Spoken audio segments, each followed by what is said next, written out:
साथियों, भारत के विकास को गति देने के लिए, बिग लीप लेने के लिए ये बहुत जरूरी था कि जिस गियर पर पहले भारत चल रहा था उस गियर को बदला जाए।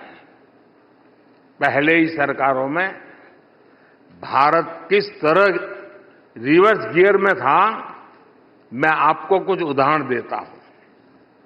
यूपी में 80 के दशक में सरयू नहर परियोजना का शिलान्यास हुआ था।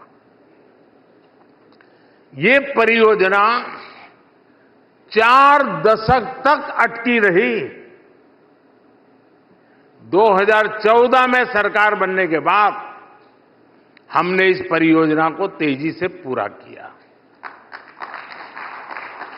सरदार सरोवर योजना, उस परियोजना का शिलान्यास तो पंडित नेहरू ने 60 के दशक में किया था। 60 साल तक सरदार सरोवर डैम का काम ऐसे ही लटका रहा। सरकार बनने के बाद 2017 में हमने इस डैम का काम पूरा करके इसका लोकार्पण किया।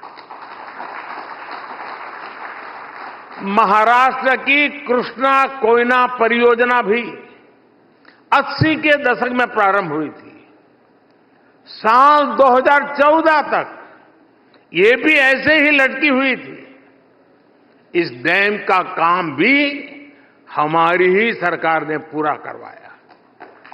साथियों, बीते कुछ दिनों में आपने अटल टनल के आसपास बर्फबारी की बहुत शानदार तस्वीरें देखी है।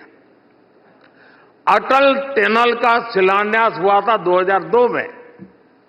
2014 तक ये टनल भी अधूरी लटकी हुई रही। इसका काम भी पूरा कराया हमारी सरकार ने और इसका 2020 में लोकार्पण किया गया। असम का बोगीबील ब्रिज भी आपको याद होगा। ये ब्रिज भी 1998 में स्वीकृत हुआ। सरकार में आने के बाद हमने इसे तेजी से पूरा कराया और 20 साल बाद 2018 में इसका लोकार्पण किया। ईस्टर्न डेडिकेटेड फ्रेट कॉरिडोर साल 2008 में स्वीकृत किया गया। ये प्रोजेक्ट भी लटकाता रहा और 15 साल बाद 2023 में हमने इसे पूरा कराया। मैं आपको ऐसे कम से कम 500 प्रोजेक्ट गिना सकता हूं। ऐसे सैकड़ों प्रोजेक्ट्स को 2014 में हमारी सरकार आने के बाद तेजी से पूरा कराया गया। प्रधानमंत्री कार्यालय में टेक्नोलॉजी की मदद से हमने एक आधुनिक व्यवस्था विकसित की है। प्रगति के नाम से है।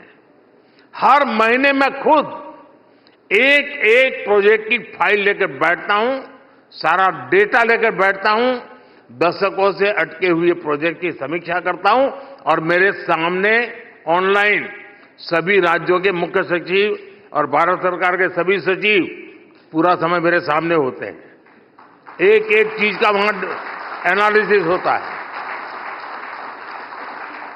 मैं पिछले 10 साल में 17 लाख करोड़ रुपए से ज्यादा के प्रोजेक्ट्स की समीक्षा कर चुका हूं। 17 लाख करोड़ रुपया, तब जाकर ये प्रोजेक्ट पूरे हुए।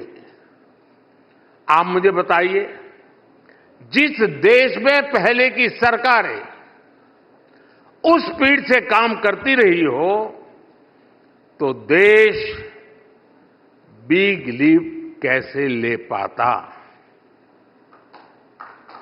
आज हमारी सरकार ने लटकाने भटकाने वाली उस पुरानी अप्रोच को पीछे छोड़ दिया है।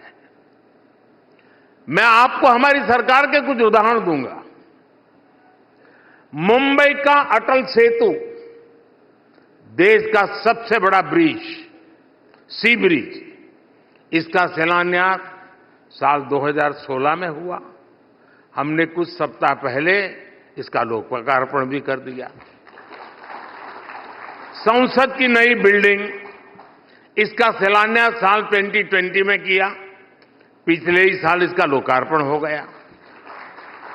जम्मू एम्स का शिलान्यास साल 2019 में हुआ था, पिछले सप्ताह 20 फरवरी को इसका लोकार्पण भी हो गया।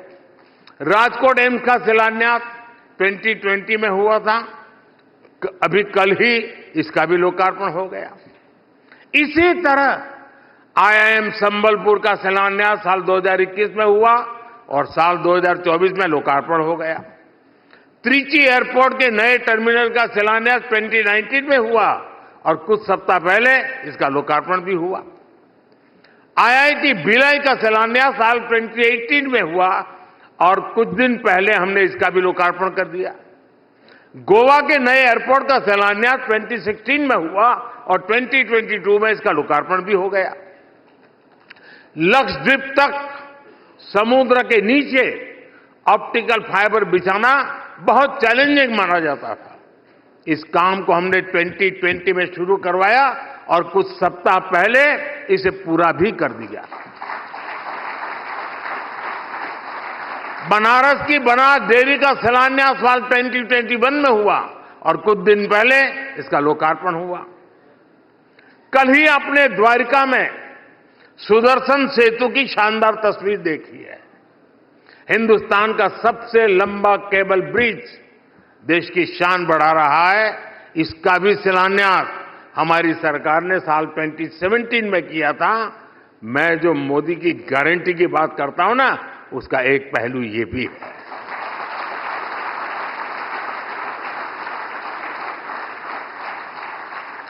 जब ये स्पीड होती है, तेजी से काम करने की इच्छा शक्ति होती है, जब टैक्स पेयर के पैसे का सम्मान होता है, तब देश आगे बढ़ता है, तब देश बिग लिप के लिए तैयार होता है।